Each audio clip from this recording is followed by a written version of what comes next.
Hello friends, Mithila education and welfare society में आपका स्वागत है।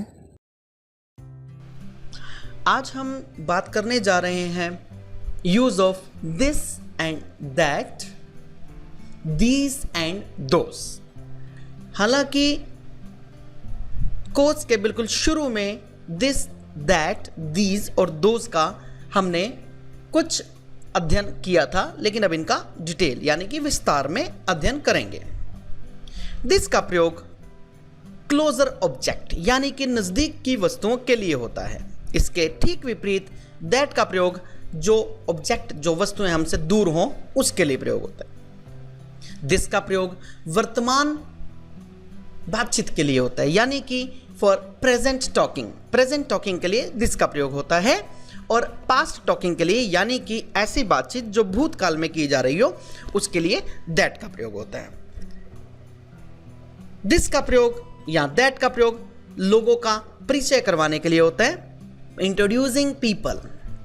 टेलीफोनिक कन्वर्सेशन में भी इसका प्रयोग होता है, और टॉकिंग अबाउट आइडियाज यानी कि किसी भी आइडिया के बारे में बात करते टाइम, किसी भी विचार के बारे में जब हम कोई बातचीत करते हैं तो उसके लिए भी हमारे पास इसका प्रयोग होता है। अब इसको उदाहरण की सहायता से समझते हैं।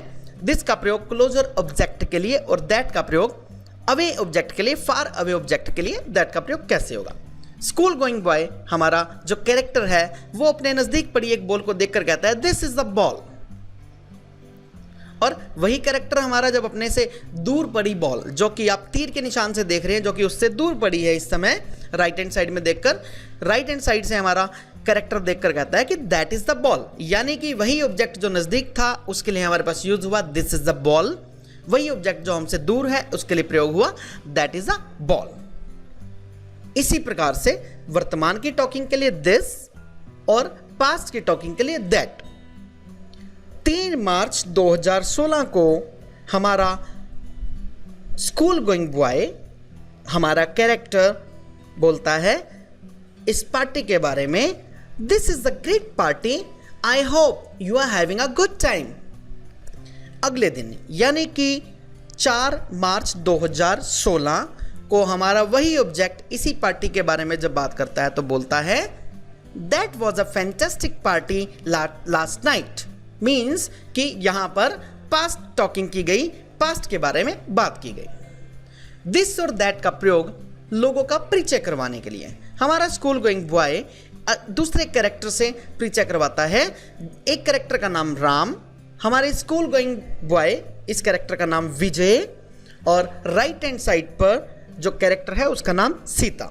तो विजय बोलता है सीता दिस इज राम, यानी कि विजय ने सीता को राम के साथ परिचय करवाया, और उसके बाद सीता बोली इज दैट राम, अच्छा क्या ये राम है, आई नो हिज सिस्टर, मैं इसकी सिस्टर को यानी इसकी बहन को जानती हूं। टेलीफोनिक कन्वर्सेशन के बारे में बात करने के लिए दिस और दैट का प्रयोग।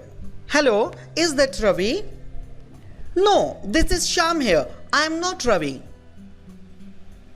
आइडियाज के बारे में बात करने के लिए दिस और दैट का प्रयोग। Let's go to the party, what do you think about that, you should join our team, what do you think about this, we learn English every day, what do you think about this।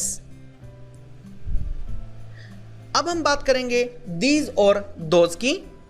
जैसा कि मैंने आपको पहले बताया कि जो भी वस्तु हमारे नज़दीक हो, यानी कि जब भी हमारे पास एक से ज़्यादा वस्तुएं हमारे नज़दीक हों उसके लिए these का प्रयोग होगा, और अगर जो एक वस्तु हमारे नज़दीक हो उसके लिए this का प्रयोग होगा।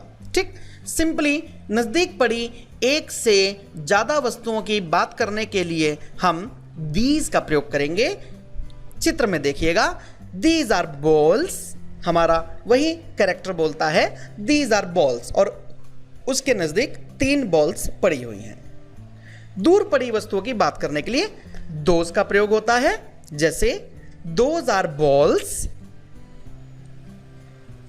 दिस और दैट के लिए दोबारा से तीनों कैरेक्टर राम, विजय और सीता। सीता इज आस्किंग, सीता पूछती है is Ram your friend, is this your mobile, are these your bags.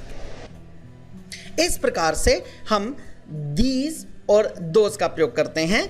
दोबारा से आपको मैं पुनः रिमाइंड कराना चाहूँगा, दीज का प्रयोग नज़दीक की एक से ज़्यादा वस्तुओं के लिए और दोज का प्रयोग दूर की एक से ज़्यादा वस्तुओं के लिए किया जाता है।